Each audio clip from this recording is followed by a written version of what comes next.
नमस्कार, news state के digital platform पर आपका स्वागत है और मैं हूं आपके साथ में ऋतु तोमर। बात करेंगे कंगना रनौत के हाल ही में दिए गए कृषि कानून पर बयान को लेकर। जी हां, दरअसल यहां पर कंगना रनौत ने कृषि कानूनों को लेकर अपनी तरफ से एक राय दी थी, जिसमें उन्होंने सुझाव देते हुए कहा था कि उन कृषि कानूनों को वापस लाना चाहिए और हमें केंद्र सरकार से इस तरह की मांग करनी चाहिए। जिसके बाद से ही लगातार भाजपा पर निशाना साधने लगा विपक्ष और एक बार फिर से इन कृषि कानूनों को लेकर बीजेपी को विवादों में घेरते हुए नजर आई कंगना रनौत।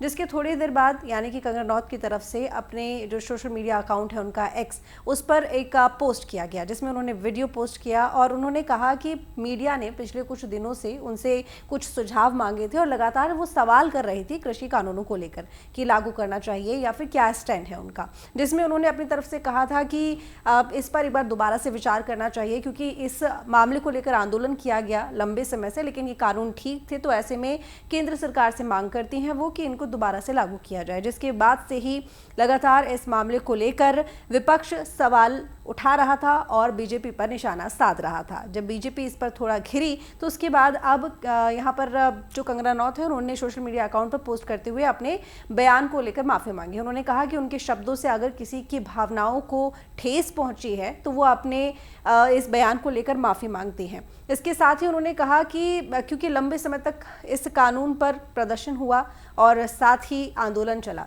तो हमारे जो प्रधानमंत्री हैं नरेंद्र मोदी, उन्होंने संवेदनशीलता के साथ सहानुभूति दिखाते हुए अपना ये जो फैसला था कृषि कानून को लेकर वो वापस ले लिया था और हमें भी उनके शब्दों की गरिमा रखनी चाहिए।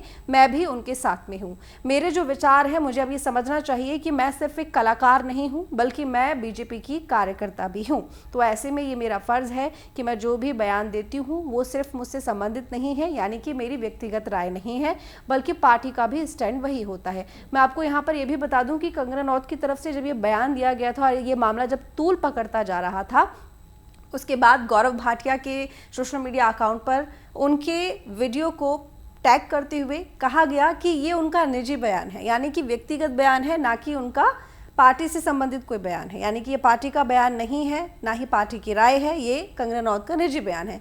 जिसके बाद कंगना रनौत की तरफ से भी उनके इस बयान को लेकर माफी मांगी गई। जाहिर तौर पर अब हरियाणा में चुनाव होना है और किसानों का क्योंकि बहुत लंबा आंदोलन रहा है और किसान इन तीनों कृषि कानूनों को बिल्कुल पसंद नहीं करते थे, उनकी कई मांगे थी और आज भी उन मांगों को लेकर कई तरह के सवाल खड़े हो जाते हैं। बीजेपी ये बात बहुत अच्छी तरीके से जानती है कि इस मामले को छेड़ते ही बड़ा नुकसान बीजेपी को हो सकता है या फिर किसान को उकसाया जा सकता है, जिसका फायदा विपक्ष उठा सकता है। और यही एक बड़ी वजह रही कि हाथों हाथ बीजेपी ने इस मुद्दे को लिया और अपनी तरफ से अपना स्टैंड क्लियर कर दिया। हालांकि कंगना रनौत भी ये बात समझ गई हैं कि वो क्योंकि बीजेपी के साथ में जुड़ी हुई हैं, हाल ही में हुए चुनावों में, लोकसभा चुनावों में हिमाचल प्रदेश के मंडी से उन्होंने चुनाव जीता है, जहां से वो सांसद बनकर लोकसभा में पहुंची हैं। तो ऐसे में वो जो भी बयान देती हैं, जो भी राय देती हैं, उसका सीधा इंपैक्ट पड़ेगा तो बीजेपी के ऊपर पड़ेगा। बीजेपी तो ये बात समझती है, जानती है, लेकिन कंगना रनौत भी अपने इस बयान के बाद अब ये बात अच्छे से समझ गई होंगी,